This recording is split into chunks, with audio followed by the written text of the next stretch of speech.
I'm back. All right. Well, thank you for tuning in. As always, obviously, I'm joined. I'm happy to be part of the Saliba estate agents now. So that's where you'll find me. And yeah, so obviously, this is the first Cherrybrook property market update for the year, obviously being January 2024. Happy New Year to those of you that I haven't spoken to. So I hope you're all doing well. You're all in good health, and have had a cracking start to the new year. So I'll get straight into it. Won't waste any more time. So firstly, let's look at the registered home sales that took place for January 2024. Now, there was only one sale that was registered. So bear in mind, I'm using Price Finder as the information source here. So there is a sale or two that have crept in February, but I'll cover that for next month.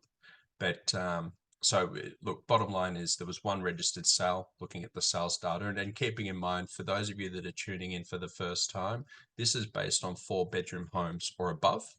And obviously, reason for that is to try and not distort the data. Because if you start using unit townhouses, that sort of thing, you start to get distorted.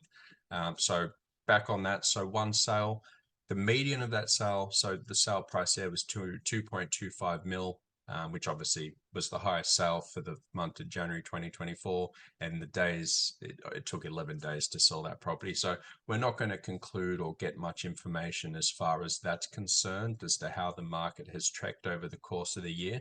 But rest assured, I am going to go into that and explain how it did transpire.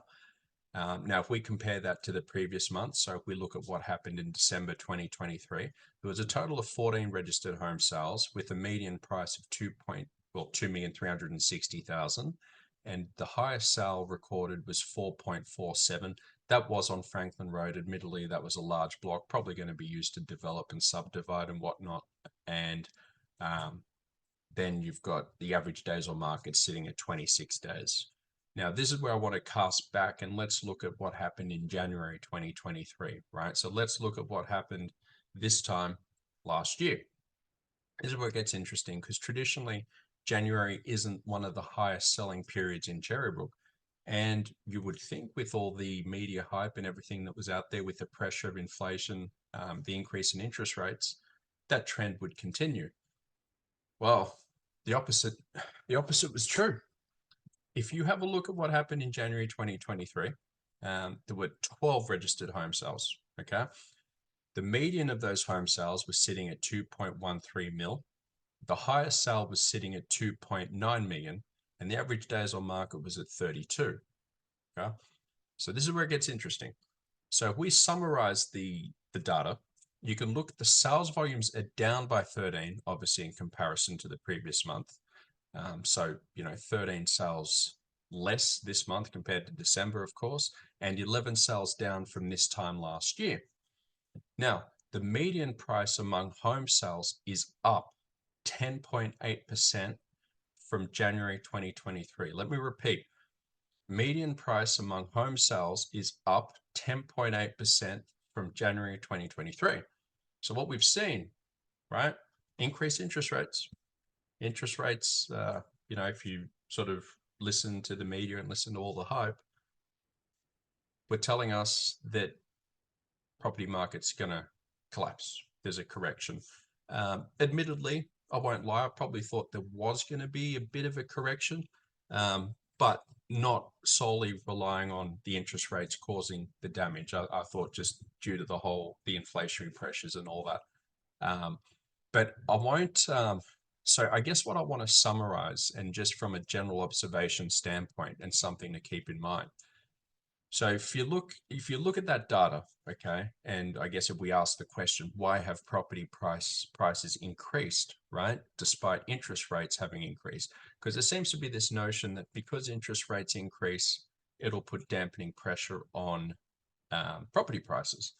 That's not true, and I'm not going to go into that in detail here because I've done a video on that before. So I did that, I think it was either last year or the year before. But what I'm going to do is I'm going to dig up that video from the archives and explain, because I did a graph explaining how the interest rates works and how it works, and the correlation between, there's no direct correlation between increasing interest rate and deflationary pressure on property prices, right? So I explained that in detail.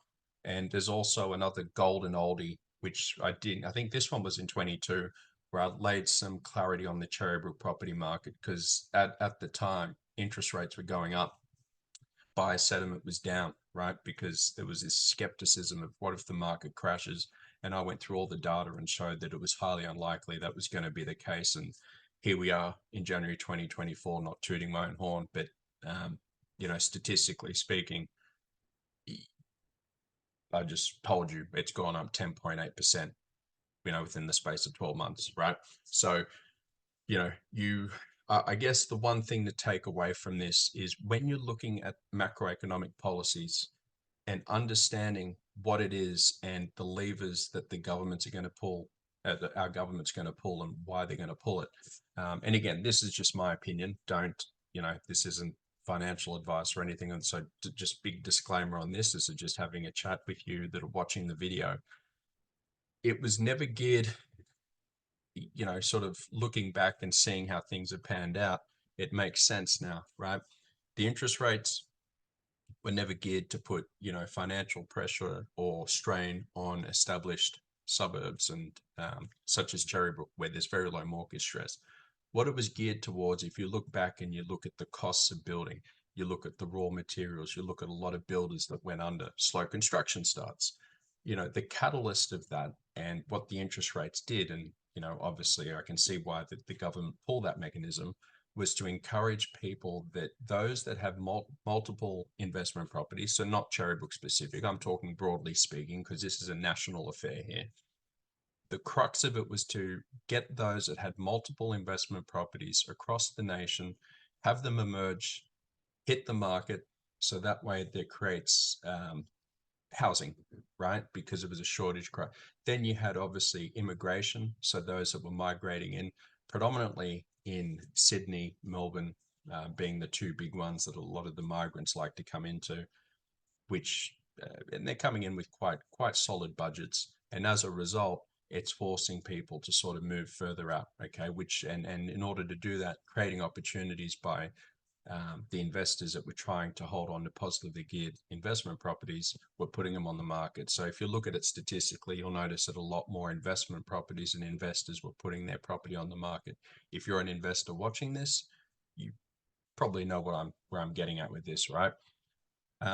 So yeah, but bottom line is, the two videos I did in the past, if you hadn't seen them in where I explained the interest rates, where I explained what was going to happen in Cherrybrook and how it sort of panned out now, is certainly worth watching.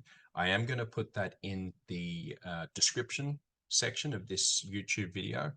But I think that pretty much sums it up for the beginning. And obviously, sorry it's taken me a week longer than what I anticipated to get this out. Just had some technical difficulties, but we're going to be on track and on time. So again, it's going to be the first Friday of every month. Apologies, it's a week from that now. But yeah, going to get it done all first Friday of every month. The other thing I was going to say, if anyone needs any real estate assistance, or you need an appraisal, just want to get a general idea of what's happening, both Sarah Sibtain and I of Saliba Estate Agents, we're working closely together. Our contact details will be also in the description of this video. And obviously, between the both of us, we look forward to helping you. And any questions, any real estate query or matter, or if you want to discuss anything I've said in this video in further detail, or just open discussion, you can contact me at any point. You can see my personal contact details are up there in the screen, also be in the description section, as will Sarah Sibtain as well. So if you're looking for an appraisal or just general good, honest real estate advice, we're always happy to help. Thank you for watching. I'm happy to be back, and I look forward to doing this again next month. All right, take it easy.